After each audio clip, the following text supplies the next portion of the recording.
Ini satu hal yang harus Anda selalu ingat ya. Selalu memberikan latihan itu pada kemampuan pasien yang tertinggi. Artinya apa? Misalnya pasien sudah bisa melakukan sendiri, ya kita minta pasien melakukan sendiri. Ya. Kalau belum bisa, ya dibantu. Bantuannya sesuai kemampuan pasien. Mungkin kita bantu penuh kalau memang nggak bisa, atau kita bantu sedang kalau partisipasinya lumayan, ya. Atau kita bantu sedikit kalau partisipasinya atau kemampuannya banyak tapi belum mampu untuk mandiri, ya. Jadi selalu lakukan pada kemampuan pasien yang tertinggi. Jangan sampai pasien sudah bisa, Anda masih membantu penuh, ya. Gampangannya Anda pasien ini sudah bisa bergerak seperti orang normal, Anda masih melakukan passive movement. Nah itu kan tidak benar, ya. Jadi lakukan selalu pada kemampuan pasien yang tertinggi. Sehingga yang selalu Anda harus lakukan pertama kali adalah coba Pak lakukan sendiri, ya, apapun ini. Maka kemudian Anda akan meminta, coba kalau Bapak sendiri melakukannya gimana Pak, ya. Belum bisa, belum tahu caranya, beritahu dulu, begini gerakannya Pak, ya. Kalau Anda sekedar suruh dan Anda beritahu caranya sudah bisa, ya sudah, ya. Jangan sampai yang sudah bisa itu dilatih diulang-ulang. Nah kalau kemudian pasien bilang nggak bisa, atau sudah kita beritahu, sudah kita motivasi, gerakannya sedikit atau nggak ada gerakan sama sekali, nah itu kemudian kita yang akan melatihnya, ya, selalu prinsipnya seperti itu. Oke, ini juga sama. Coba Bapak bergerak, bergeser, digeser tubuhnya ke kanan, ya. Nggak bisa, nggak tahu caranya. Nah caranya begini Pak, ini kakinya digeser dulu, nggak bisa, kakinya yang sakit itu dibawa oleh kaki yang sehat. Misalnya yang sakit yang kiri, ya, karena kita selalu berada di sisi yang sakit, ya. Nah seperti ini, kemudian digeser ke sana Pak. Nah seperti itu, cukup sampai di sini. Terus kemudian diturunkan lagi. Terus kemudian badannya juga digeser ke kanan, angkat kepalanya, terus kemudian badannya digeser. Nggak bisa, ya, nggak bisa. Berarti kita yang harus melakukannya. Nah, cara menggesernya adalah kita melakukan seperti ini. Angkat kepalanya, angkat kepala harus bisa, ya. Karena angkat kepala itu gerakannya adalah dua sisi, ya. Dan kemudian otot-otot di terang, termasuk leher, biasanya, ya, itu tidak seberat di ekstremitasnya. Jadi misalnya dia lumpuh separuh sisi kiri gitu, ya, itu maka kemudian otot-otot terang itu tidak kemudian yang sebelah kiri itu lumpuh, enggak, ya, lemah, tapi tidak seberat ekstremitas atas maupun bawahnya. Sehingga seperti gerakan mengangkat kepala itu mesti harus bisa. Kalau pasiennya nggak bisa, itu bukan nggak bisa, tapi nggak mau, ya. Jadi angkat kepalanya Pak, terus kemudian kita geser. Kalau kita ngangkat berat, ya, geser gini berat. Digeser pun berat, kita dorong begini, sehingga kita angkat sedikit begini, angkat kepalanya, ya, sehingga kemudian yang bergesekan dengan bed itu hanya sedikit. Nah ini kemudian bisa kita dorong. Tapi kalau ini masih bergesek semuanya kita dorong, ya berat. Apalagi kalau bednya seperti ini, terlalu empuk, ya, berat. Nah sekarang ini pinggulnya Pak digeser ke sana sendiri. Kalau belum bisa, kakinya diangkat seperti ini, Sini Anda pegangi, coba Pak angkat pantatnya terus kemudian digeser ke sana. Misalnya nggak bisa, ya sudah, kita yang melakukannya. Caranya juga sama, mengangkat berat, menggeser juga berat. Jadi ini kombinasi angkat geser. Jadi ini kita angkat sedikit, kemudian kita slide, kita geser. Jadi akan seperti ini. Nanti Anda menggeser ke sana ya sama. Per bagian tubuh. Angkat kepalanya, ganti ini yang kita angkat. Terus kemudian ini kita slide. Ya. Ini juga sama. Di sini kita angkat, kemudian kita slide. Ya. Menggeser ke kiri dan ke kanan. Nah, yang berikutnya menggeser ke atas dan ke bawah. Maka pada waktu menggeser ke bawah ini akan lebih sulit, sehingga kita mungkin akan bantu dengan cara seperti ini. Kita fleksikan hip dummy-nya, ini mungkin masih jatuh, isi yang lumpuh ya. Ya, kita pegang seperti ini. Terus kemudian Anda bisa pegang seperti ini. Angkat kepalanya Pak. Kemudian Anda tarik aja seperti ini. Kemudian untuk gerakan naik ke atasnya, mungkin pasiennya bisa melakukan sendiri, yaitu dengan cara seperti ini. Kita pegang seperti ini, kemudian kita minta untuk angkat kepalanya, dorong badannya dengan cara mendorong kakinya untuk bergeser ke atas. Mungkin bisa. Kalau tidak bisa, ya berarti harus kita bantu. Ya. Nah, membantunya mungkin cukup seperti ini, angkat kepalanya, kemudian kita dorong. Ya. Tapi kalau masih kurang kuat, Anda bisa minta bantuan kaki Anda. Ya, jadi nanti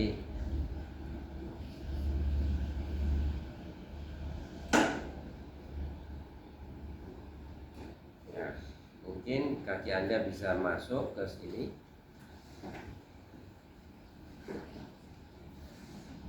Nah, seperti ini. Kemudian kita minta pasien untuk mengangkat kepalanya. Kita pegang tetap di pantatnya seperti tadi. Nah, ini kita dorong sambil ini juga kita dorong ke sana. Angkat kepalanya. Ya. Seperti itu. Kalau ke bawah gampang, hanya seperti ini.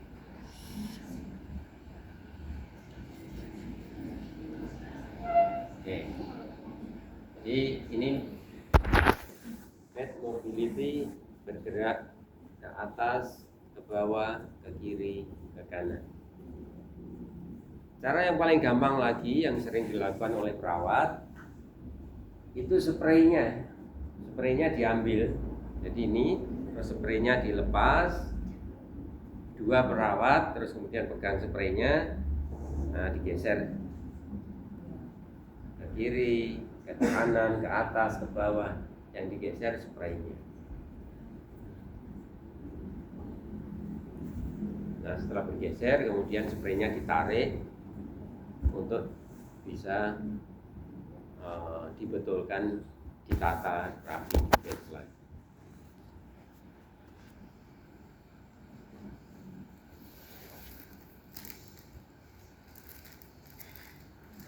Nah, yang berikutnya bed mobility, yang berikutnya adalah pasien mampu untuk miring ke kiri dan miring ke kanan. Bagaimana cara melakukannya?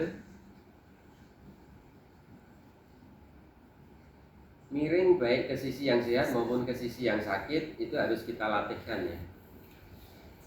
Kenapa harus dilatihkan dua-duanya Pak? Ya, karena orientasi kita kan bagaimana supaya orang ini bisa melakukan gerakan seperti orang normal. Orang normal kan mau miring ke kanan, mau miring ke kiri kan sama baiknya, sama bisanya. Ya. Sehingga pasien stroke ini juga kita latih untuk dia bisa miring ke kanan dan miring ke kiri. Kalau dia miring ke sisi yang sehat, ke sisi yang sakit, itu mestinya gampang karena dia menggerakkan sisi yang sehat. Harus bisa. Kalau pasiennya nggak bisa, mungkin dia malas, mungkin dia memang menolak karena masih stres dengan keadaan dirinya. Ya. Kemarin sehat tiba-tiba kena stroke seperti itu terus lumpuh separuh, coba bayangkan. Ya pasti stres. Gitu ya. Dan setiap pasien stroke kalau Anda tanya ya, penderitaan apa Pak terberat dalam hidup Anda? Maka dia akan menjawab stroke ini. Ya. Karena itu masalah aktualnya, masalah yang sedang dialami. Dan kalau masalah yang sedang dialami aktual itu biasanya dianggap yang paling berat. Tapi selain itu juga memang stroke itu menjadi apa ya? Cobaan terberat. Ya, cobaan terberat. Ya, seperti tadi saya sampaikan. Sehari sebelumnya itu masih bisa kemana-mana, ya normal. Hari ini sudah lumpuh separuh. Maka dia akan cemas dengan kehidupannya sendiri, cemas dengan keluarganya. Bagaimana nanti kalau ini masih produktif ya, masih anaknya belum mentas semua, nanti keluarga saya gimana, anak-anak saya gimana, yang dipikirkan banyak sekali ya. Sehingga kalau Anda menghadapi pasien stroke itu bolehlah Anda memotivasi, itu boleh, tapi memotivasinya itu jangan menganggap remeh penyakit stroke-nya. Udah Pak, stroke kayak gini enggak apa-apa. Pasiennya itu kalau bisa mukul, kamu akan dipukul. Ya. Karena pernah itu ada fisioterapis yang kena stroke. Dia kemudian cerita ke saya. Setelah saya kena stroke gini Pak, saya kemudian mengingat-ingat dulu waktu saya menangani pasien stroke. Saya menyesal, ya, bagaimana saya menyikapi, bersikap kepada pasien stroke. Saya menyesal sekali. Sekarang saya bisa merasakan apa itu masalah stroke. Ya. Jadi kenapa dulu saya seperti itu, tidak memberikan simpati, empati yang menyesal. Sekarang ini Pak, kalau saya kemudian dilatih, entah itu oleh keluarga saya atau oleh fisioterapis lainnya, yang kemudian dia ngomongnya itu sok tahu, sok mengerti tentang stroke, bahwa ini itu adalah nggak perlu dicemaskan, nggak perlu, saya rasanya ingin mukul dia. Ya. Dia bilang seperti itu. Ya, jadi nanti kalau Anda berinteraksi dengan pasien stroke, ya tolong itu berikan simpati, berikan empati, ya, yang kemudian memotivasi boleh, tapi jangan kemudian sambil ketawa-tawa, ya, sambil kemudian Allah cuman gini aja Pak, nanti bisa akan baik kembali nanti. Enggak seperti itu. Oke. Jadi dia miring ke sisi yang sakit itu mestinya bisa, karena dia menggerakkan sisi yang sehat. Kalau belum bisa, mungkin karena tidak tahu, mungkin karena malas. Kalau malas ataupun stres, ya kita motivasi supaya dia mau bergerak. Ya. Nah, kalau bednya sempit seperti ini, begitu dia miring mungkin akan terjatuh, maka kemudian Anda harus menggeser lebih dulu. Misalnya dia mau miring ke kiri ya Anda harus geser ke kanan dulu. Karena kalau tidak nanti dia miring bisa aja jatuh kepalanya. Kemudian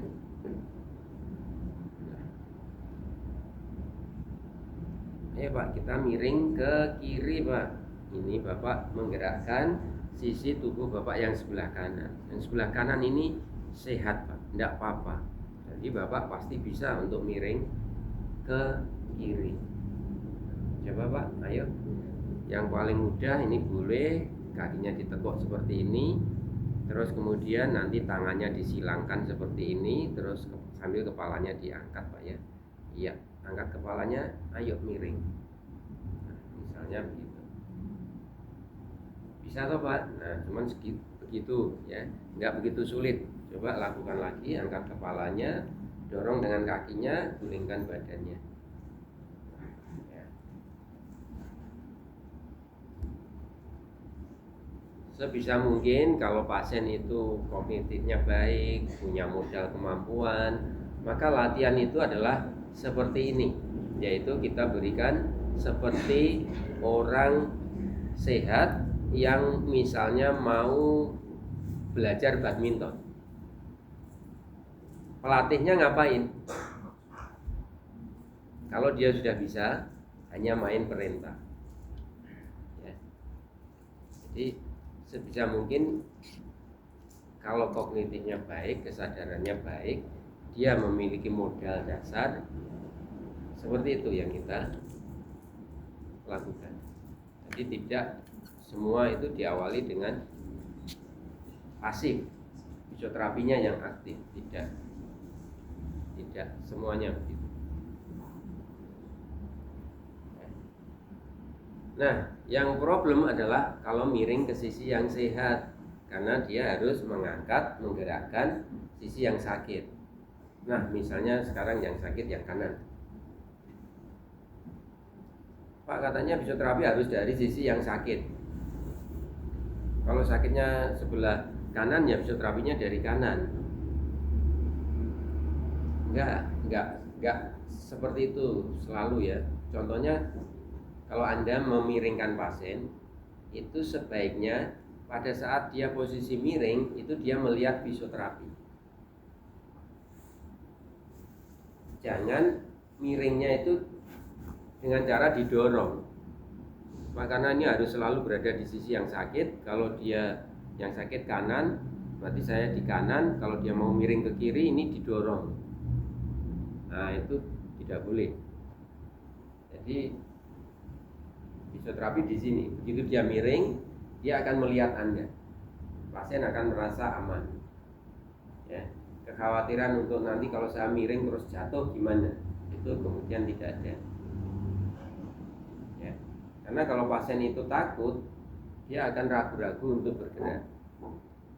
Ya, kalau takut, mungkin dia akan muncul pola sinergis, spastisitasnya akan meningkat. Ya. Dan juga memang ini di depan ini untuk mengamankan pasien. Ya. Nah, sehingga latihannya seperti apa? Ada beberapa kesalahan pada pasien stroke ya. Dia kemudian menggunakan cara seperti sisi yang sehat tadi, dengan cara mendorong kakinya seperti ini untuk berguling. Kalau dia sudah mulai ada sedikit kekuatan di tungkainya. Kalau dia mendorong dengan seperti ini, kemudian dorong tubuhnya untuk miring, maka yang aktif itu adalah otot-otot erector spine. Padahal otot-otot erector spine pada pasien stroke ini cenderung akan hipertonus. Tonusnya lebih tinggi daripada otot-otot perut. Ya.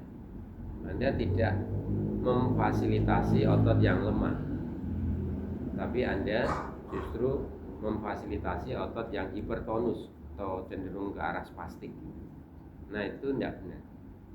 Selain itu, dengan cara seperti ini, dengan kemudian di sini erector spine itu aktif, maka kemudian tubuh itu menjadi kenceng semuanya. Jadi dia seperti sebatang kayu yang kemudian menjadi berat untuk digulingkan. Itu yang terjadi. Sehingga melatih pasien stroke itu beda dengan melatih pasien misalnya sakit kronis atau usia lanjut yang kronis. Itu beda. Karena pasien stroke itu kemudian terjadi berbagai gangguan gerak gitu ya. Sedangkan kalau pasien yang usia lanjut atau penyakit kronis itu tidak ada gangguan gerak. Mungkin dia mengalami kelemahan akibat tirah baring atau karena usianya. Tapi dia tidak mengalami gangguan gerak, sehingga tidak perlu diajarkan latihan dengan pola yang benar. Tidak perlu. Tapi kalau pasien stroke itu tidak sekedar miring, tidak sekedar bangun ke posisi duduk, ya seperti orang sakit kronis atau orang lanjut usia. Beda. Yang kita ajarkan adalah pola yang benar. Ya, karena kalau dia melakukannya dengan salah, maka kemudian reaksinya akan salah, yang membuat gerakan itu menjadi salah dan gerakan itu menjadi lebih sulit, lebih berat. Ya. Seperti ini tadi, kalau dia bergulingnya itu seperti ini, maka kemudian dia sudah mengeluarkan tenaga banyak, nggak bisa berguling. Ya, keluarganya juga menyalahkan pasien, masa miring gitu aja nggak bisa toh Pak? Padahal sudah ada kekuatannya loh ini, tapi miringnya kok nggak bisa? Ya, karena salah. Terus yang lain lagi adalah ini seringkali kemudian kalau sudah mulai ada gerakan, dia mencari pegangan untuk berguling. Nah ini kalau dia menarik seperti ini, kadang-kadang yang terjadi tidak ini jadi berguling, tidak, tapi kemudian ini menarik dengan kencang. Ini seperti sebatang kayu yang berada di depan pasien ini, yang merintangi gerakan berguling. Ya, jadi dia menariknya semakin kuat, semakin nggak bisa berguling. Ya. Anda mungkin belum bisa memahami itu, karena apa iya toh Pak, saya kalau ini narik gini ya bisa itu miring. Ya kalau orang normal bisa. Ya mau variasi apapun tidak masalah. Tapi pada pasien stroke terjadi begitu. Anda bantu, begitu Anda kasih tangan begini, pasti tangan Anda akan digenggam dengan kuat oleh pasien. Ya. Dan kemudian dia miringnya itu dengan cara menarik. Coba tarik tangan saya kemudian miring. Nah seperti ini. Itu salah Pak, salah. Kenapa kok salah? Saya biasanya ya begitu Pak, mesti ya begitu. Karena kalau Anda pasien ini memegang terus kemudian menarik, coba kita lihat tarik. Saya tanya Mas, yang aktif itu otot-otot yang di depan sini atau yang di belakang sini? Kalau Anda menarik, bicepsnya yang aktif kalau dia menarik. Padahal biceps itu nanti akan menjadi spastik, ya kan? Spastisitas kan polanya begini, kemarin sudah kita bahas. Yang harus kita cegah dengan positioning. Ya. Diposisikan anti spastik seperti ini pada tidur terlentang, tidur memiring ke sisi yang sehat, yang sakit. Sehingga kalau Anda membolehkan pasien memegang tangan Anda dan kemudian menarik, Anda akan meningkatkan spastisitas di sini. Nah, dengan menarik juga, maka kemudian erector spine-nya juga aktif. Ya, sehingga gerakannya itu seperti sebatang kayu yang bergerak. Padahal mestinya enggak seperti itu. Ini bisa perbagian tubuh. Jadi apa yang kita lakukan? Jangan boleh dipegang, tapi kemudian sentuh saja tangan saya, sentuh, jangan dipegang ya, sentuh. Nah sekarang tangan saya didorong, terus angkat kepalanya, terus dorong sampai baunya berputar. Nah, ini yang kita latihkan. Nah, begitu dia mendorong, ya dorong. Yang aktif otot yang mana, Mas? Depan atau belakang? Yang belakang, tricep. Nah, kalau Anda mengaktifkan di sini, maka Anda akan merelaksasikan di sini. Oke. Jadi yang seperti ini, inilah yang disebut gerakan yang benar, gitu ya. Yang harus sampai begitu analisisnya. Tidak ala latihan miring itu sudah kayak gini aja. Itu sekali lagi pada orang yang punya penyakit kronis atau orang lansia yang tidak stroke, itu seperti itu. Tapi kalau pasien stroke ada caranya yang seperti itu. Oke, jadi yang kita lakukan adalah angkat kepalanya, dorong tangan saya, terus dorong ke depan dan kemudian berguling. Ya, kita ulangi lagi Pak ya. Lagi, dorong tangan saya, angkat kepalanya, dorong terus, iya sampai berguling. Maka kemudian yang aktif seperti itu, kalau bergulingnya seperti itu adalah otot perutnya, bukan erector spine-nya. Nah, beda kan, otot yang berkontraksi.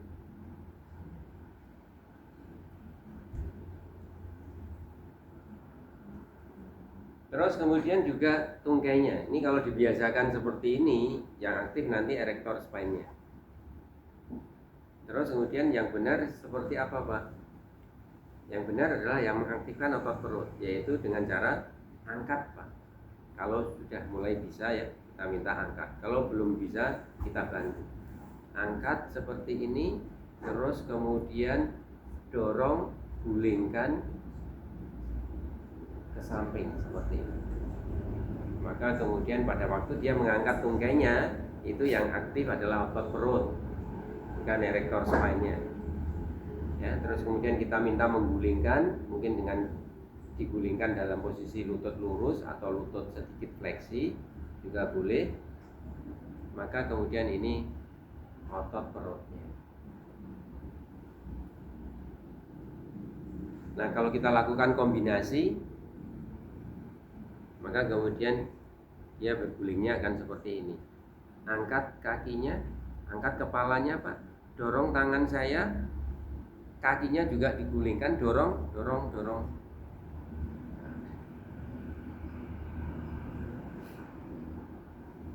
Lagi Pak, angkat kakinya, angkat kepalanya, dorong tangan saya, dorong tangan saya, dorong tangan saya, dorong tangan saya. Nah, ini pun ada kecenderungan masih menggunakan erector spine.